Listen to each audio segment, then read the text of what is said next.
こんにちは、漫画素材工房です。このチャンネルでは皆さんが共通して抱えるあるあるの人体の悩みを美術解剖学の知識で克服する動画をお送りしています。私の簡単なプロフィールはこちらになります。本日の動画は手の描き方です。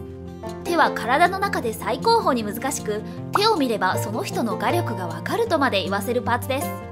また、手の表情という言葉を聞いたことがあると思いますが、顔の次に豊かな感情が現れる重要なポイントです。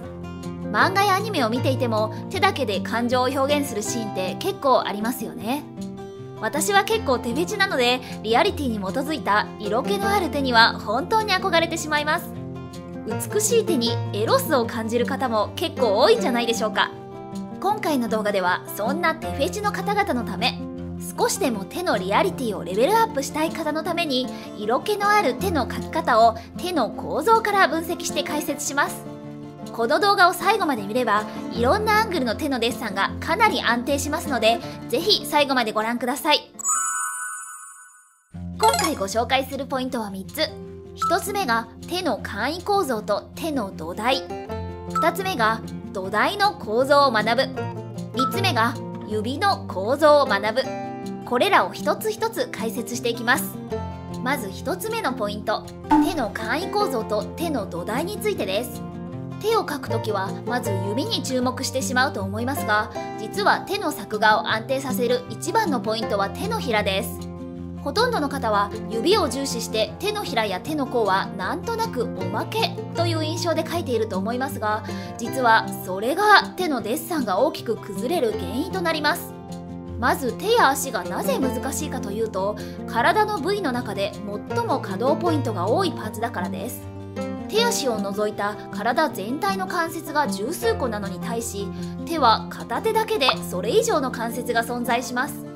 これを解剖学的に説明すると恐ろしいことになってしまうので、今回はごくごくシンプルな形状を中心に解説します。そこで一般的な描き方として手の簡易構造を見てみましょう。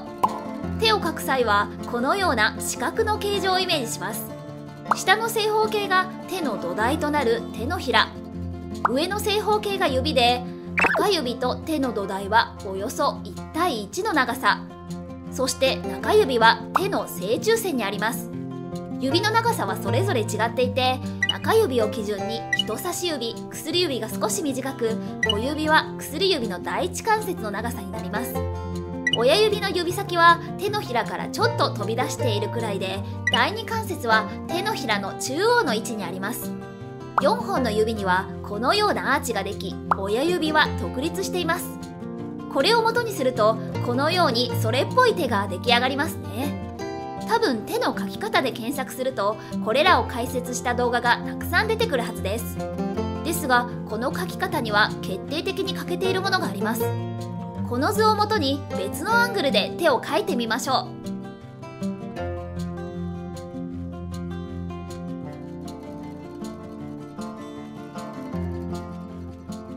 はい、確かに図面通りではありますが、色気の面ではちょっと物足りないですね。なぜかというと、この図面には立体感が欠けているからです。全ての物体は 3D ですから、手を立体的に描くためには手の土台はこのような直方体で描いてあげる必要があります。しかし、ただの直方体では不十分です。それが2つ目のポイント、手のひらの構造を考えることです。手の土台は単純な直方体と考えがちですが、実はほとんどが曲線で構成されています。このように手の構造を骨から見てみると、手首の骨がアーチ状になっているのがわかります。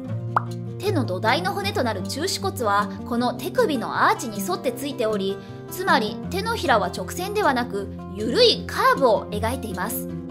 そして手の甲にはこのように手首に向けた斜めのラインがついており、スロープのような形でつながっています。そして手のひらは上のパートが脂肪、小指側に小子宮、親指側に肉厚な母子宮がついています。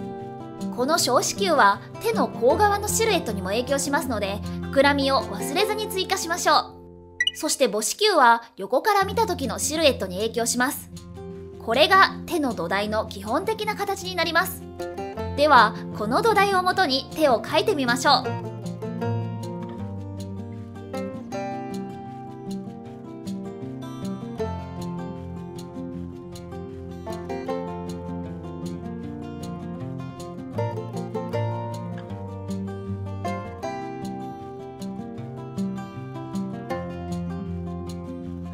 どうですか？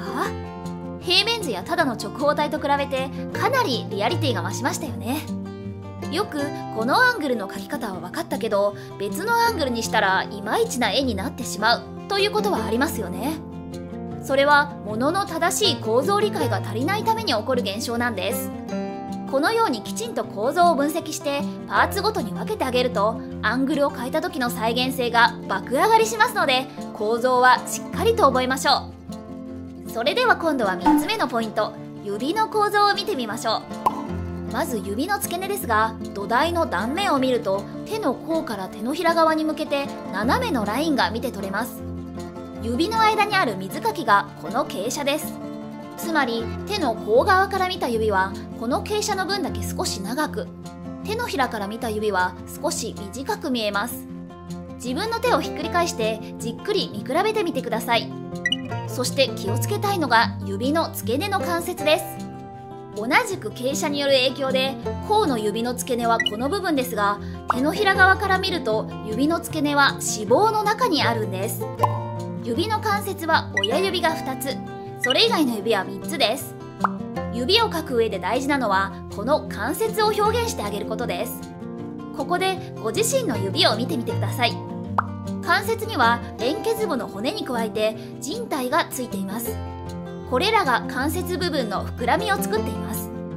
指は背面が骨、前面は指の腱と脂肪でできています。ですので背面は関節の骨を強調し、前面はふっくらとしたイメージで描いてあげましょう。男性を描く場合はこの真ん中の関節、指先の関節の順で強調し、指先を太くしてあげましょう。女性を描く場合は真ん中の関節を少しだけ意識して緩やかに描いてあげるといいです。指先を細くして爪も尖った印象にするとさらに女性らしさが強調されます。では先ほど描いた土台にこの指を追加してみましょう。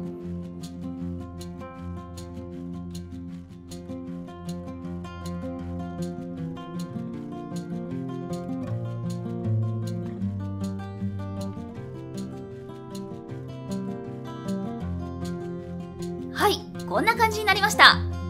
どうでしょうか？最初の指と比べてかなり手の色気が増したと思いませんか？次からはぜひ土台と指の立体構造を意識して手を描いてみてください。それでは今回の動画をまとめていきます。現在私は個人的に美術解剖学を勉強しており、そのまとめを月額制のクリエイター支援サービスで有料公開しています。手の構造についてもっともっと知りたいという方は説明欄からぜひチェックしてみてください。以上、今回の内容をまとめますと、1つ目が手の簡易構造と手の土台。手は土台と指がセットです。全体の比率をざっくりと覚えましょう。2つ目が土台の構造を学ぶ。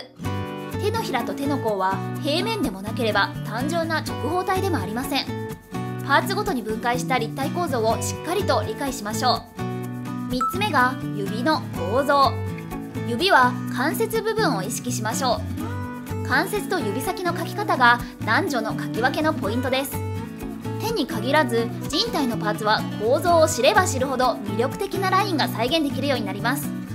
美術解剖学が絵にどのように影響するのかはこちらの動画もぜひご参照ください。このようにこのチャンネルでは人体作画の悩みを解消する動画を随時公開しています。今回の内容がお役に立ちましたらぜひチャンネル登録と LIKE ボタンを押していただけるととても嬉しいです。